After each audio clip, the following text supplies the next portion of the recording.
Ustadz, tolong ajarkan saya satu amalan yang dengan itu saya akan mencintai Allah dan tidak akan ada apapun lagi selain Allah dalam hidupku. Jika terlalu banyak saya tidak sanggup satu amalan saja. Alhamdulillah. Baik. Sudah? Sudah, langsung jawabannya dari Quran saja.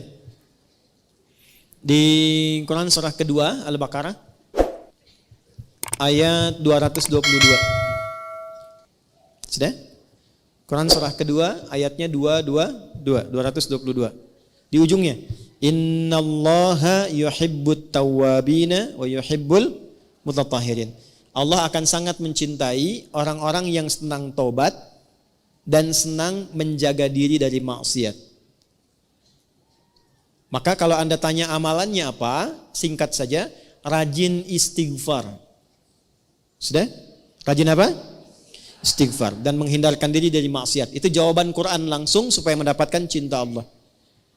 Kalau mau latihan istighfar yang enak, lakukan sebelum subuh. 5-10 menit sebelum subuh. Itu ada di Al-Quran surah ke-15 ayat 18. Ada orang-orang yang rutin istighfar sebelum subuh tiba. Nama waktunya sahar. Wabil asharihum yastaghfirun. Astaghfirullahalazim. Astaghfirullahalazim. Astaghfirullahalazim alladzi la ilaha illa huwal hayyul qayyum wa atubu ilaih. Latihan istighfar sampai cirinya begini, Cirinya istighfar itu bisa refleks keluar di lisan kita dalam setiap keadaan. Nanti tiba-tiba mau minum bisa istighfar. Mau makan bisa istighfar. Kalau sudah lekat dengan itu, tanpa terasa akan ada penjagaan Allah kepada kita dari perbuatan maksiat. Mata nggak mau lihat kecuali yang baik. Lisan nggak mau bicara kecuali yang baik. Kaki nggak mau diajak jalan, Bu, kecuali pada tempat yang baik. Nah, ketika sudah tercipta kondisi itu tandanya Allah sedang mencintai kita. Karena ciri pertama ketika Allah mencintai seorang hamba adalah menutup semua dosanya dan menjaga dia dari perbuatan maksiat. Itu ada di Quran surah ketiga Ali Imran di ayat 31. Ketika seseorang sudah mendapatkan cinta Allah, maka diberikan tandanya bukan pada harta, bukan pada kedudukan. Jadi kalau ibu misalnya semakin kaya, suami semakin tinggi kedudukan, jangan disimpulkan bahwa itu tanda cinta Allah, jangan. Ya, kalau dalam saat yang sama belum mampu menjaga diri dari perbuatan maksiat. Tanda cinta yang Allah berikan yang pertama pada seorang hamba adalah menghapuskan dosanya dan menjaga hamba itu dari perbuatan maksiat. Qul in kuntum tuhibbunallaha fattabi'uni yuhibbukumullah. Allah akan cintai seorang hamba. Kapan dicintai itu? Wa yaghfir lakum dzunubakum, ketika Allah mengampuni seluruh dosanya dan menjaga dirinya dari perbuatan maksiat. Maka yang lakukan istighfar. Sampai merasakan kenikmatan istighfar itu. Saya berikan rahasia yang ketiga ya, dan ini mungkin yang terakhir rahasianya. Bu, kalau istighfar sudah rutin dan rutin dilakukan dalam diri, maka yang paling dahsyat itu bahkan bisa menghadirkan nikmat Allah sebelum kita menjalani kebutuhannya. Bahasa gampangnya begini, bahkan perkara rezeki pun sebelum butuh Allah sudah siapkan. Sampai ke titik itu. Ya, sampai ke titik itu. Makanya dulu banyak orang-orang yang kalau ingin menarik perhatian Allah, dia banyak istighfar. Atau punya hajat itu, ya sesuatu yang bahkan penting, itu istighfar. Saya pernah cerita nggak di sini kisah tukang roti dengan Imam Ahmad tuh? Pernah nggak? Kan? Ada seorang tukang roti itu rajin istighfar. Istighfar. Satu kali Imam Ahmad itu nggak tahu kenapa pengen jalan.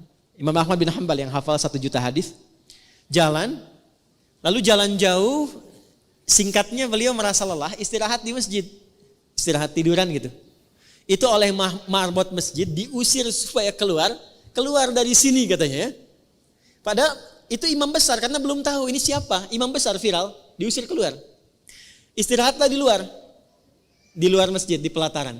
Itu sampai di luar pun diusir juga. Kata Imam Ahmad, saya istirahat sebentar. Enggak, Anda keluar. Ya, orang Arab itu kalau ngusir, pertama idhab, pergi. Kedua barwah, luar. Ketiga, rawah. Rawah itu maksudnya sudah jengkel. Kalau sudah jengkel, rawah, keluar dengan roh-rohnya sekalian. Rawah kan. Itu Imam Ahmad keluar. Begitu keluar, lalu kemudian lewatlah tukang roti tadi. Ya, dia sedang membuat adonan. Karena melihat seseorang itu sedang lelah, capek, dipanggil. Syekh, kesini aja istirahat katanya. Ya. Lalu ketika istirahat, Imam Ahmad melihat setiap dia bikin adonan, dia istighfar. Dia istighfar, dia istighfar. Ditanyalah kemudian oleh Imam Ahmad, ma faidatu istighfarika laka? Tuan katanya, apa manfaat istighfar ini kepada pekerjaan Anda? Karena saya lihat setiap mau bikin adonan istighfar, selesai istighfar, bikin lagi istighfar. Imam Ahmad bukan tidak tahu manfaatnya, tapi ingin memastikan apakah keberkahan istighfar itu hadir pada tukang roti ini atau tidak. Maka apa jawabannya? Perhatikan jawabannya. Wallahi, ini kisah nyata. Demi Allah, tidak pernah saya membiasakan istighfar ini kecuali semua hajat saya dikabulkan oleh Allah Subhanahu wa taala. Tidak pernah saya baca istighfar ini kecuali semua hajat saya dikabulkan oleh Allah Subhanahu wa taala. Cuman satu yang belum terkabul sampai saat ini. Apa itu kata Imam Ahmad? Saya bermohon kepada Allah dengan istighfar saya, ya Allah, mohon pertemukan saya dengan Ahmad bin Hambal sebelum saya wafat atau sebelum beliau wafat. Maka kata Imam Ahmad, astagfirullah katanya. La haula wala quwata illa billah. Jadi karena istighfar ini saya diperjalankan, saya dikeluarkan dari rumah Allah di masjid, bahkan saya dikeluarkan dari halaman masjid hanya karena istighfar Anda untuk bertemu dengan Anda. Sayalah Ahmad bin Hambal. Ya. Ibu jangan lakukan itu pada saya ya.